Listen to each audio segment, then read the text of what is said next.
I want to bring this news to Christians who are in Nigeria, who are in different parts of the world.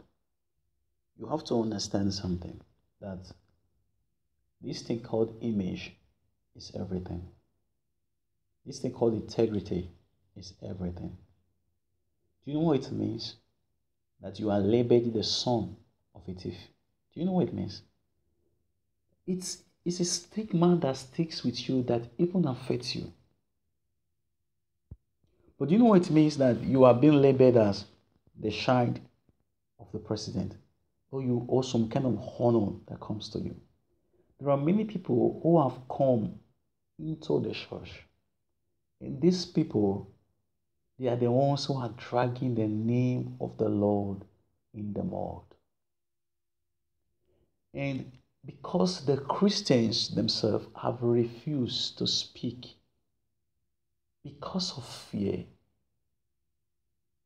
people who are not in the Christian circle or who were once in the Christian circle have taken it upon themselves to blaspheme all that Christianity stands for. Why?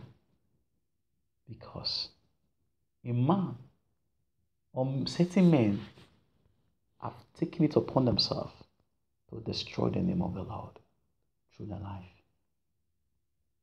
It is no more in news now that Pastor Alph Lukau has been entangled in the web of this thing called the resurrection fraud, where he's been alleged of staging a miracle.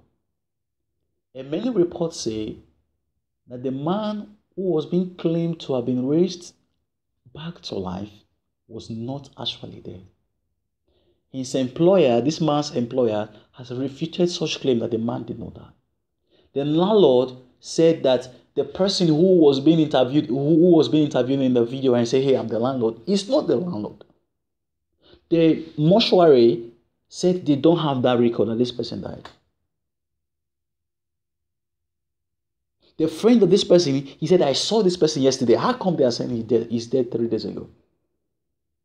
And now you are saying the pastor coming to change the narrative.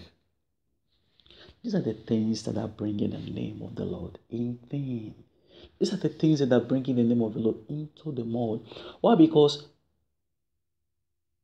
people say, no, don't disturb me with this thing called church. It's like you see people who are Nigerians who go abroad, and you hear that Nigerians are involved with drugs, they're involved with this, and immediately you go to the airport and you're in Nigeria, there is a way they look at you. It's like there's so much a stigma. And like you'll be wondering, why are they looking at me? Like they're always suspicious, like we've caught Nigerians here before, and this one. Why? Because of the way our people have portrayed themselves. Men who have taken it upon themselves that they are men of God, but they are using that as a clown to dupe people. What is this? This is a man. The pastors, all the men of God, all the faiths, forgive us, God. We have allowed people to pollute the gospel for so long, we were quiet. So you see men like this,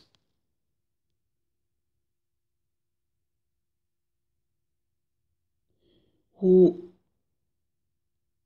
then let us show you how to do the proper miracle. God is the one who heals, not for any man's loan. This was clear. This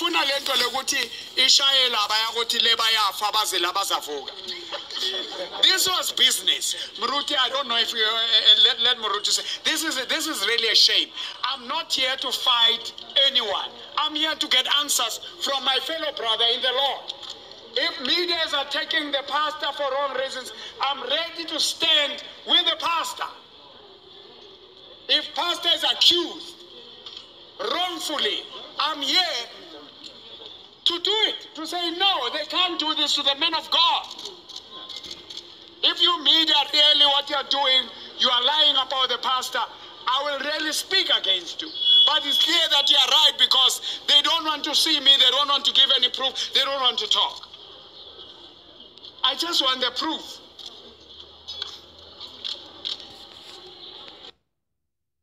You see, let's look at some of the profiles of this man and the people. Now, this man is called Pastor Mboro. In this video, you can I will not play it, but this is basically a man who was seen praying for a couple who are having problem with meeting each other. And it was very pathetic. You can read it yourself. I would not want to speak and talk about things like this. Now, this is the same man of God who said that he went to heaven and he took a selfie in the garden with a snake that tempted Eve. When the Bible said that the devil, which is the serpent, has been thrown from heaven. This is the same man of God who told people to come to church. What is this?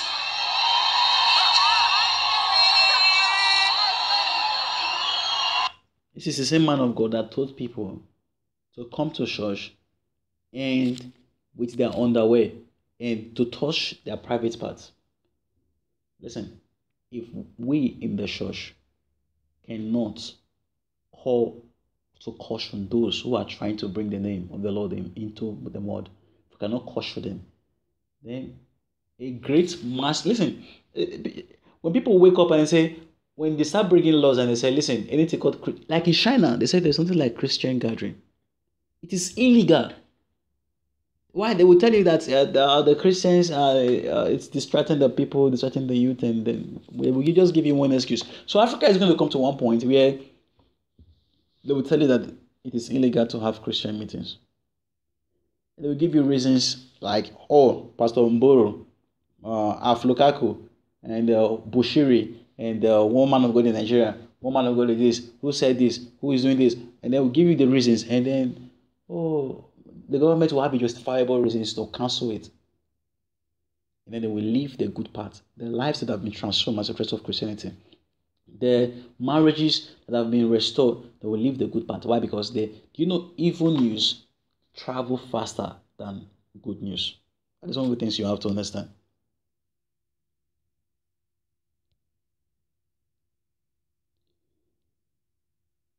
And people are actually saying this is the same man of God that fed his people with snakes and made people to eat grass.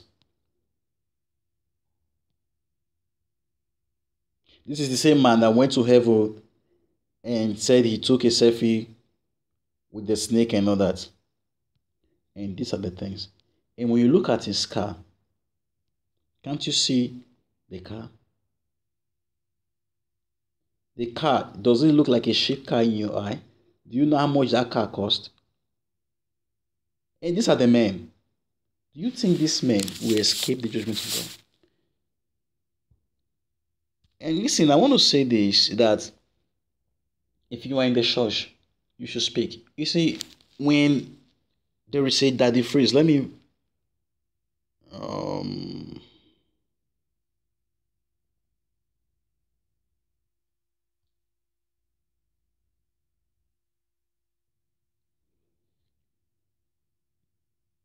when they say daddy freeze, who is taking an opportunity to using this, oh, the men of God, they are preaching about tithe, they are living large, they are doing this. People say, yes, it is true that if everybody has been dumped, and the freeze is not the only one who is speaking, and they want to silence him. It's true. He's actually exposing many of the atrocities the men of God are doing. But if you are careful enough, even while he has been very good at doing that, you would have seen that the freeze has not only been successful at exposing error. This man has been very successful at introducing error. You can see the error he has been teaching as concerning marriage. You can see the errors he's teaching about alcoholism. You can see the errors he's teaching about many stuff. Listen, if we in the church, those who know the truth cannot speak, there are those outside who don't know the truth, We can go and buy a Bible or can download the Bible. They will come and point and say, hey, this man of God is doing this. And we say he's bad. Oh, he has the courage to speak. And then they will point out the bad and then they will bring in their own bad. I'm saying this. If you're a Christian, you attend Winners, you attend Deeper Life, you attend this church or whatsoever, it's time for the people to speak up, because there is so much wrong in the land today. And except we are ready to confront this man, evil is going to continue. Like Paul has said, when I leave, there are many who are going to come and who are going to destroy things. You can see the songs, the Christian songs today. You can see everything is just going upside down. This is the end time window, but we have to be very careful how we go about things. And we must confront those who speak lies. We must confront them. They were confronted in the Bible, the prophets of Baal, they were confronted them. Elijah confronted them. Paul confronted those who were speaking error. Peter did. We should not be different. So this is what I have for the people of God. Because someday, these things are going to haunt us. They're going to enchant us. So let us speak right now.